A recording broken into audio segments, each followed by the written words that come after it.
On my journey around Nova Scotia so far, every person that I've met has said you need to go to Cape Breton because this is Nova Scotia's answer to the Scottish Highlands. So I'm going to find out exactly how strong Cape Breton's Celtic identity really is.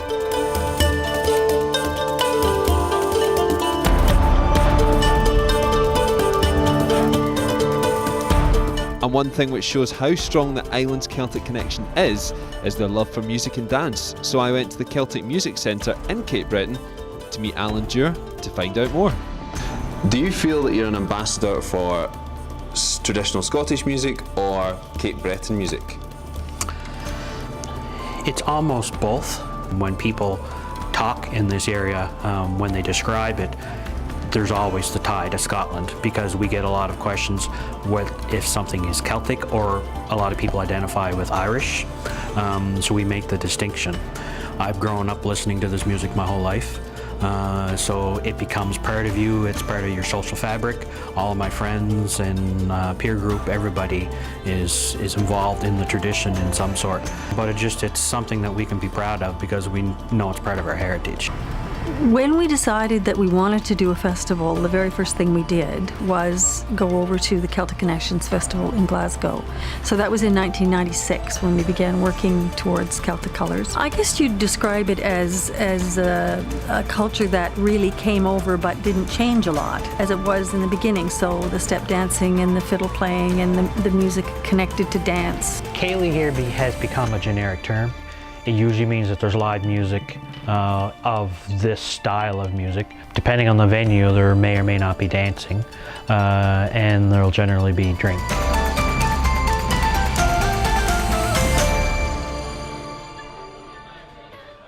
Where should we go while we're in Cape Breton? She says, well, surely you must be going to where there's the culture. By culture, I mean music, and by music, I mean Mabu.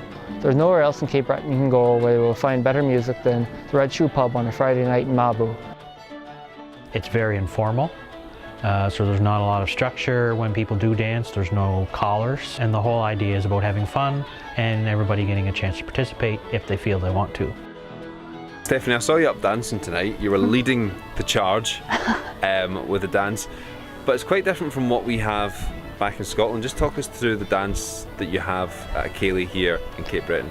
Okay, well, you probably saw me do two kinds tonight. So the first kind I did, that was just a solo step dance. So that's normally just your fiddle and piano player, and there might be one person like myself, or normally, you know, when one's done, another one comes up, and you might see one or you might see 15 in a row. Shelley switched into some jigs, and then you saw a square set. So that's Shelley on the fiddle? Yes, on the fiddle, and so you saw that was a group of people. There was 8 of us, and that's a little more lively. And have you been to any Ceilidhs in Scotland?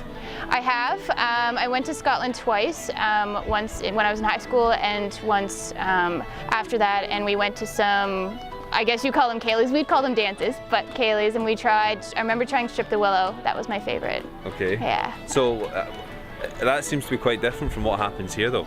It is very different. Here we kind of, at a dance, you do the same set over and over and over again, whereas you guys have a different one seemingly every dance. So I've been and witnessed a Ceilidh in a pub here in Cape Breton at the Red Shoe Pub, and it's quite different from our Ceilidh back home. Do you know what? It is true to what a Ceilidh is, a social gathering, and that's exactly what that is.